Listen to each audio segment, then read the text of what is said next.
This is Monocle on Design, a show where we unpack everything from architecture and craft to furniture and graphic design. I'm Nick Manise. On today's special episode, we tune into broadcasts from Future Impact 3 Design Nation. It was an exhibition hosted by Design Singapore Council at the recent Milan Design Week. All that coming up on Monocle on Design.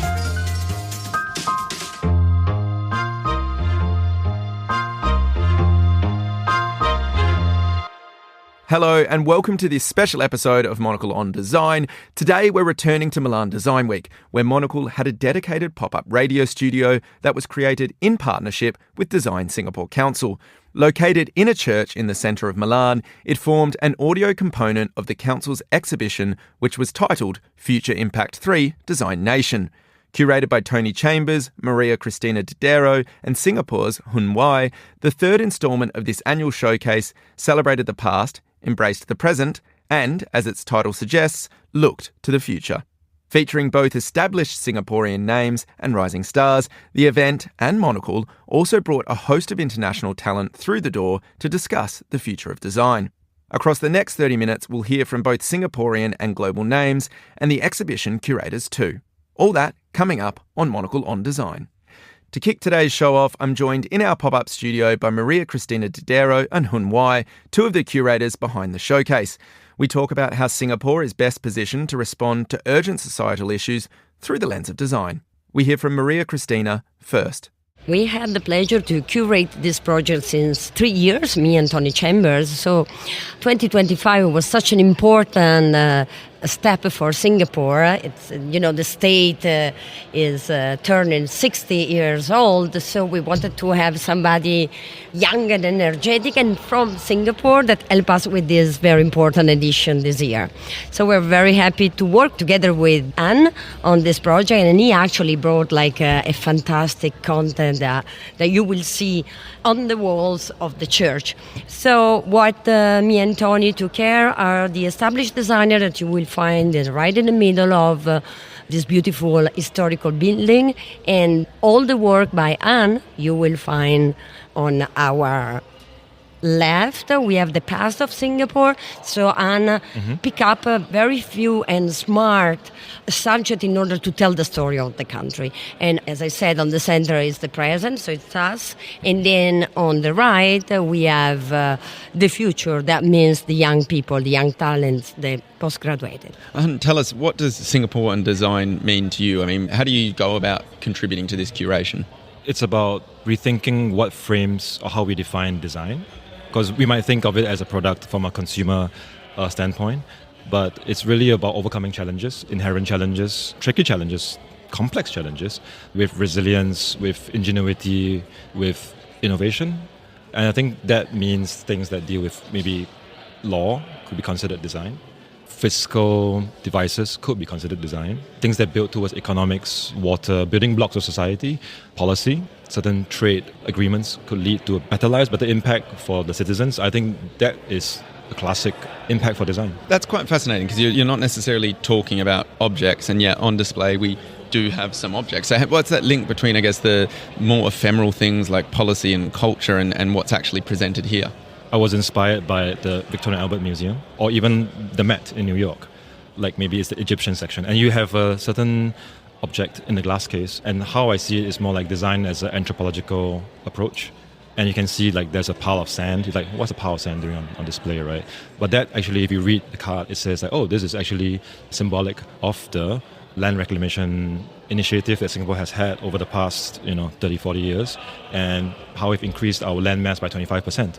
So it's using objects that we're familiar with, but at the same time pulling people in to understand the deeper meaning about why that is considered design innovation in Singapore. I mean, that is quite phenomenal. Cristina, I mean, you're bringing a perspective from outside of Singapore, casting your, I guess, global lens over this country. Were there any things like that? Land reclamation is an amazing example. Are there any standout demonstrations of Singaporean design that you think the rest of the world can learn from? Yeah, I mean, to look at Singapore from outside and on a design perspective, you really see that the state, the government is really, truly engaged in order to promote and develop this fantastic industry, because of course I'm a design curator and I do believe that design is the best engine in order to read the world, and then I guess that design it's all about making new question instead of answering to problem or reacting to problems. So the first time that I was working on this project, I was really surprised the amount and the intense approach that the whole society had towards design. So design is innovation,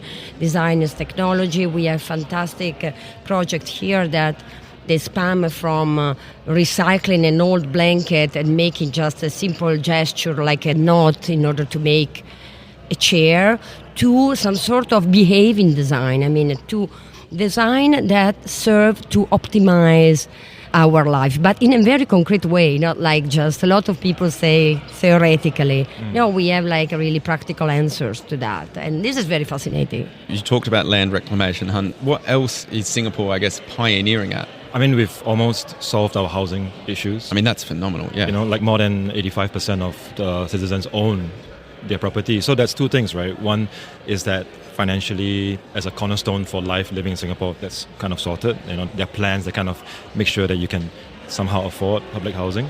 But also that means that if you have a home that you own, then you're committed to the country. And that means we can start talking about culture building, community building, or even like advancing.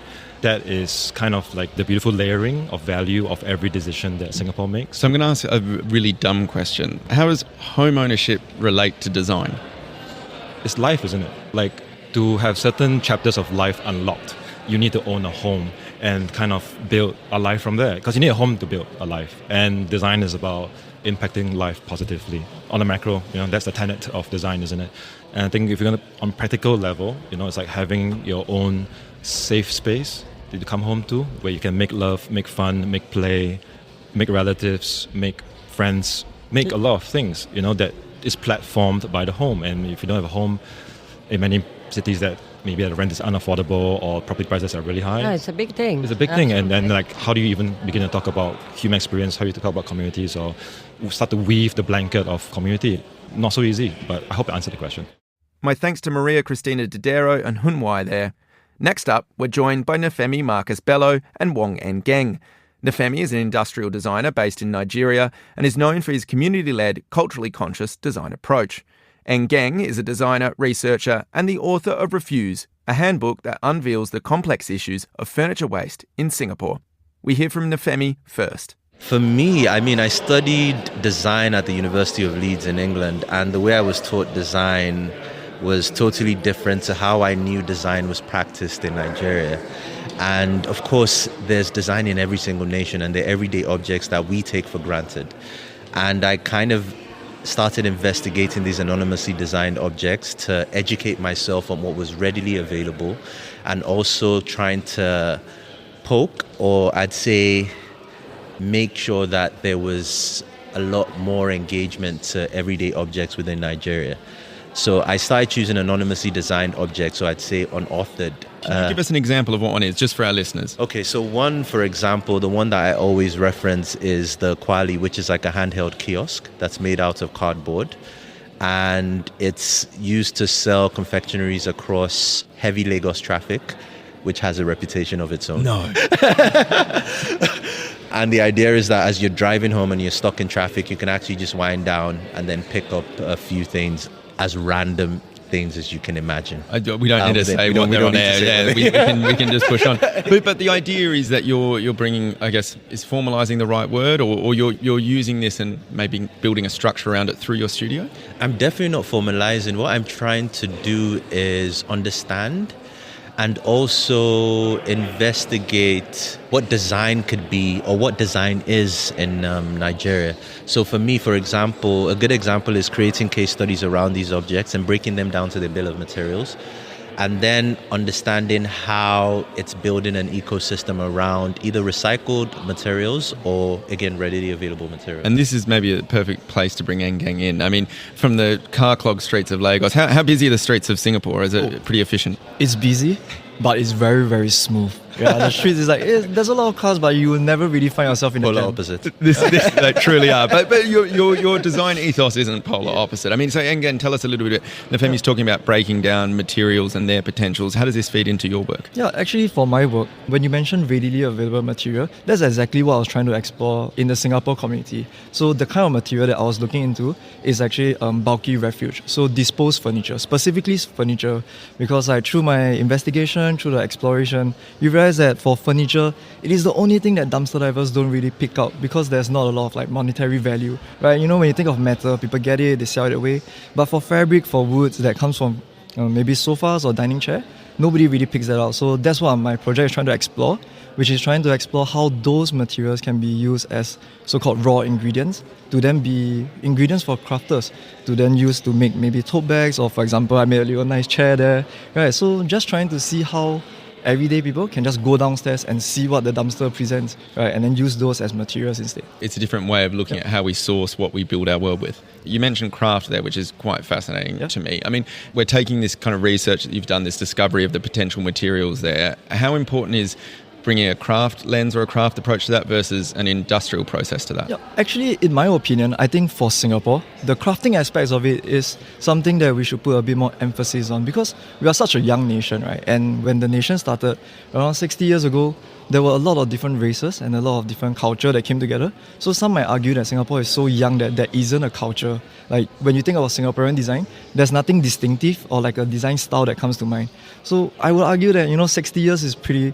The pioneers have laid down a foundation, right? I feel like crafters and designers should start to look inwards towards Singapore and then see what are the materials, in a sense, like that comes from Singapore, and how do you then build a design language or distinctive style from Singapore. So that's why I feel like the local crafter, the local artists, they are very important in this process. That's also quite fascinating in terms of, and I feel like Lagos is quite the same. There's this huge multicultural community. We've got people coming from different parts of the country. It's the sort of catch-all for Nigeria and that part of Africa. I mean, is there potential for building a better world from moments like this where, I don't want to call it chaos, but Singapore's chaotic in its own way, Lagos is chaotic in its own way, because you've got so many different cultures coming together. Is that where there's organized chaos? Organized chaos. Is that where the potential is as a designer? I think so. I mean, I think that's why I named my research project An Africa Designer's Utopia, because I actually see it as a utopia, and I think that with the chaos, I think leaning into it and understanding and observing and making sure that your ego doesn't play a role into what the output is extremely, extremely crucial. So I lean into it as much as possible, and I love it. I mean, I always tell people that I can see myself practicing in another city, but for now, Lagos is where it's at. Talk to me a little bit about the craft in your work. I mean, we were talking about it in Singapore and the potential to actually tap into the craftspeople there. I mean, what's the craft scene like in Lagos? I mean, it's always been. That's the thing. It's always been. There's extremely, extremely talented people that work with all sorts of materials. I mean, if I started naming them, it'd be never ending. But I think for me, from a personal standpoint, I started using my hands again, I think about 4 years ago, just because I started feeling like the industrial design side of me was not as human as I wanted it to be. And I think especially with how technology is playing such a huge role in our daily lives, I think people want to have feelings that are a lot more authentic and a lot more raw. And I think you can get that with craft. So when I started using my hands, I felt a lot more closer to the materials.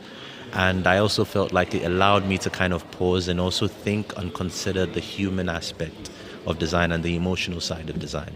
Craft is something that I'm really, really intrigued with, and you'll see a lot more in my work. The human aspect, the emotional aspect, and gang, is that part of also the Singaporean piece? Yes, you've got the materials, but there's also potential to bring people into this? Yeah, I was about to jump in right there because I completely agree with what you're saying. I feel like in Singapore, at least in my opinion, people think too big, and like any problems that requires a solution, they always have these big ideas. Maybe you need a big industrial plant to do recycling, you need to have a big movement, but in my opinion, what I'm trying to argue is that it can be very, very actionable. You could just go downstairs, just step out of your door, see what's like presented in the rubbish, and then using your hands, right, getting very close to the material, trying to feel it, see how does the material inspire you, what kind of needs do you have at that moment, and what can you make to solve that problem. And I think that is like something that is a bit different from industrial design. Industrial design is still very important, but I feel like we can tap into the other side of it and try to get closer with the materials.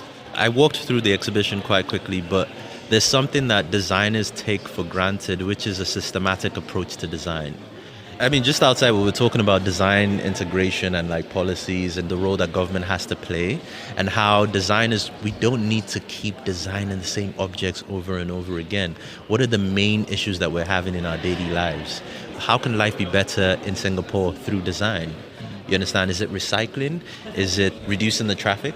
If there is any traffic, as much as like, you understand? So I think it's really thinking about it from a systematic standpoint. My thanks to Nafemi Marcus Bello and Wong Engeng there. Now it's over to Federica Biasi and Olivia Lee. Federica is a Milan-based designer and art director whose clients include Lemma, Gervasoni and Nespresso, an impressive CV lineup. Olivia is a Singapore-based creative who runs her namesake multidisciplinary studio that has its roots in industrial design. We hear from Olivia first. I think as a designer, you get increasingly asked about sustainability and how much thought goes into choosing materials. I think as a default, I've always gravitated to noble materials anyway, so like stone, metals. Like I've never really liked working with synthetic materials or plastics. But with this recent project, which is a solar cooker, I really wanted to celebrate old materials that seem like it could be an artifact from the Met Museum and kind of create an object that seems to be out of time. And that to me is in a way how I answer responsible use of materials by looking at natural materials. You mentioned time there, and I want to bring in the concept of timelessness, which I know it feels almost as vague as sustainability. What is timelessness? But, designing something to stand up to the test of time, I assume that's a big part of your practice. And if it feels like an artifact now, hopefully it feels like an artifact in 2,000 years when people find it. I think that's the way I reconcile with like buy and throw away culture, in that what my response is, I want to create really beautiful design that people want to keep for a long time. So they keep it and they buy it once and they buy it well, as opposed to like facilitating a machine of like a cycle of products. And Federica, I assume a similar approach to your practice. You don't want to create things that people are just throwing away. No, I think one of the best way to make a sustainable product is to create something really timeless. This is not easy, of course, because for making an icon, there is not a receipt, so it's not easy. And also, we have to find some materials that can be produced not only in the present, but also in the future. That probably it's better to use like raw materials or material from the earth that, of course, we can find in 100 years ahead. If I imagine a plastic product made by 80 years ago, probably next 100 years they will disappear, the materials, and it'll break down. Yeah, of course. So we have to think about this kind of approach. And then when I used to design, I used to every time focus on natural material, and or if I cannot use natural based material or raw materials, I try to use totally recyclable materials, so like textiles, and trying to use materials that doesn't use so much water to be produced, or maybe trying to understanding, for example, how to wave a sofa without send a sofa in the other part of the world just to make the waving and then resending to us. So I think the sustainability is an approach. It's not just an ingredient, or there is no a receipt to say that is sustainable. It's a lot of things that we have to do. We have to be conscious, and then we have to try. Of course, we are not perfect, but we are trying. It's quite fascinating. You mentioned a host of different things there before we even get to the actual product. You're talking shipping, you're talking product supply, you're talking repairability, you're talking longevity. All of these things, I guess, coming together, it makes product design, industrial design seem, and it is, a lot more complex than just, I'm picking up a phone right now and this is what we're holding and this is the end product. But really, all the things that have gone into this kind of ecosystem that's built around it is enormous. When you're thinking about making products, are you thinking about, you have to kind of think beyond this. You're thinking beyond the actual use. There's more to it than just, hey, this phone's got to be able to make phone calls and play music. Yeah, at least for me, with the kind of conversations that I'm having with clients and brands these days, we do really think about what happens to the project after the project is done. I think the tricky thing is like designers to assert themselves in these conversations at the earlier start, and to even have that influence with clients to say, can we have a conversation about where things are going? So I try to eke that out now with my stronger relationships with clients, like, what can we do with this after the project is over? Can we think about second life?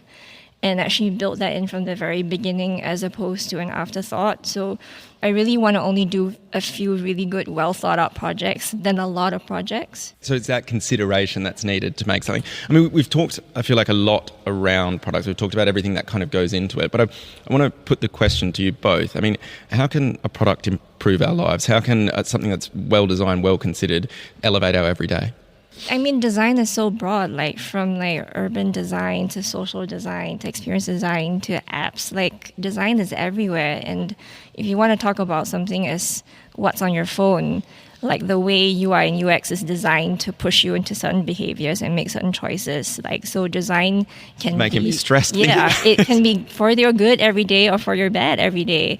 So I think as designers, we need to make a choice when we're put in these positions of swaying user behavior through these little details, if we can sort of like nudge it in a positive direction for society. But how can a product do that? Is it, I'm coming back to the phone. I shouldn't have brought this phone up with me. How can a product, I guess, nudge or encourage us to be better people or live better lives? It's really difficult to say. Yeah. Design is everywhere, and then we have to define what we define as design, actually, because the iPhone and the iPad and the computer, they are design also. And then we have to understand exactly what we want to define as design of the future. I mean, all the accessories will be the design of the future, and so on. I think they have, who is producing these things, they have, of course, to think about why we have to change this kind of accessories every 2 years. So we have to think also about this. But how we really, as designer of other things, not super technologies things, it's different for us, I think. We can really...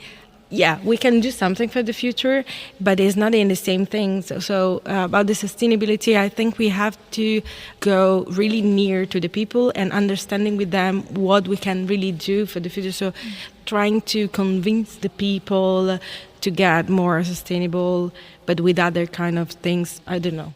My thanks to Federica Biasi and Olivia Lee there. Finally, we wrap today's show with Yves Bahar and Randy Yeo. Yves is founder and chief designer of Fuse Project, a design firm that has worked on projects for companies such as Google and Herman Miller. He's also in the process of developing an exceptionally compact electric truck called Tello. Randy is the founder of Practice Theory, an award-winning brand and design agency with offices in Singapore and Ho Chi Minh City. We hear from Yves first. I think, for me, design starts with ideas, and I've said that a lot, but ideas, can be simple, but they require extra effort to be realized. So I like hard work. I like things that are challenging. And I hope everybody likes hard work. I mean, we need to be very careful in this day and age because we have all these tools of convenience, AI, for example. How are you going to learn to be a great designer if you take all the shortcuts, right? This notion of hacks, health hacks, body hacks, social hacks. I believe in hard work. I believe that you actually have to put the time, the energy, the sweat, and the tears in order for something great to come out. So it's about going the long way around in many ways. Well, maybe the more direct way to impact, right? I mean, the hard work gets you to have the impact that you wish you could have as a designer. There's so much distraction in our world today, right? There's so much outrage. There's so much...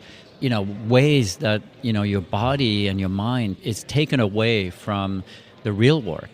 And what I find is flow in creativity. And when I'm in the flow, I'm contributing to the world. I hope I'm bringing something new. I'm doing the hard work. When I'm not in the flow, I'm distracted and I'm part of this sort of outrage cycle that really only benefits the companies that own these platforms. Yeah, 100% agree. But I like the concept of flow, and I'm going to bring you in here, Randy. I mean, tell me a little bit about your creative process when you're in the flow. Is that something that you find? Is that a state you can get yourself to? Oh, no, for sure. I would like to say it's always a high. It's always a kick that I chase quite relentlessly. And I think when you're in that flow state, time doesn't matter. Time stands still. I think that's fascinating. It's this discussion of really pursuing an idea relentlessly, going after it until you find that solution. I mean, I'm curious, Eve, you said your design starts with ideas. Randy, where is your jumping off point for the work that you're doing coming from? Actually, a lot of my design, even though I'm a visual designer, a lot of my design starts with words. A lot of my design starts in thinking, in words. We do a lot of research first. And I think it's because of how we look at words. I think words gives you a way to imagine different possibilities and different things. So yeah, I always start with reading, I always start with words before we even get to sketching and things like that as well. And let's talk specifically about one of your projects. Tell us a little bit about what you're displaying here in Future Impact. The work really comes from my long-standing interest in Singapore's modernist history, actually. I think it's a part of our history that's a little bit overlooked in our design and architecture story. So what you see here are actually two logos from very significant modernist buildings in Singapore. The first one is Golden Mile. So that was built right after the war, and it was one of our first vertical cities or megastructures where it combined retail, offices and living together. The second one is actually from Chai Chee Estate. So Chai Chee Estate is actually where I live, and it's also one of the oldest public housing estates in Singapore. About 80% of Singapore live in public housing. And what was quite interesting about Chai Chee is it directly translates to vegetable market. So before public housing was built, it was a vegetable market. And this symbol was actually designed by the architect really as a nod to that history. In its abstraction, you can actually really see a shape of a broccoli, you can see some onions, and I think that's really the point for the architect as well. The objects were really made using waste paper, and we got them from printers, paper merchants across the island, and we bound them the same way you would bind a book. So that's really also, again, a nod to my graphic design background. Yeah, and I think in this, what we really wanted to do was really kind of to bring forth this part of our history, which I think has been quite forgotten. But I think that there's also something fascinating there in looking at a material or a process in an unexpected way, you know, using a book-style binding to create what could be seating or a sculptural piece. I mean, Eve, how often are you taking a process from one particular project or one discipline and applying it to something else? I think all the time. I'm inspired by sort of the core material of the experience. And so, you know, for me, whether it's 3D printing sawdust, right, a waste material, whether it's 3D printing houses, you know, whether it's what we just presented with Laufen, which is a new way to sort of look at water and a new way for people to experience water in their bathrooms.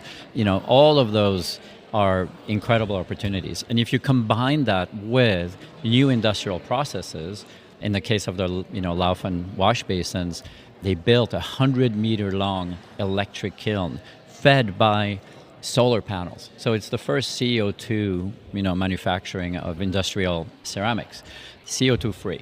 And so you have to sort of bring this creativity, these metaphors, you know, this beauty and these new experiences, and combine that with new, whether it's large-scale or small-scale industrial processes. You're really moving things forward. You're really moving ideas into the future with that.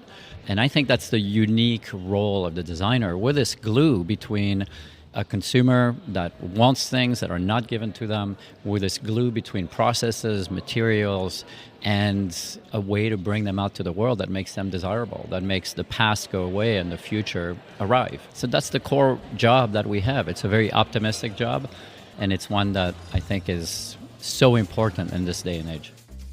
My thanks to Yves Bahar and Randy Yeo there. And that's all for today's special episode. For more on Future Impact 3 Design Nation, visit designsingapore.org. Or, better yet, visit Singapore Design Week in September 2025. As always, for more design discussion, tune in to Monocle on Design, airing Tuesdays on Monocle Radio and wherever you get your podcasts. I'm Nick Manise, goodbye and thanks for listening.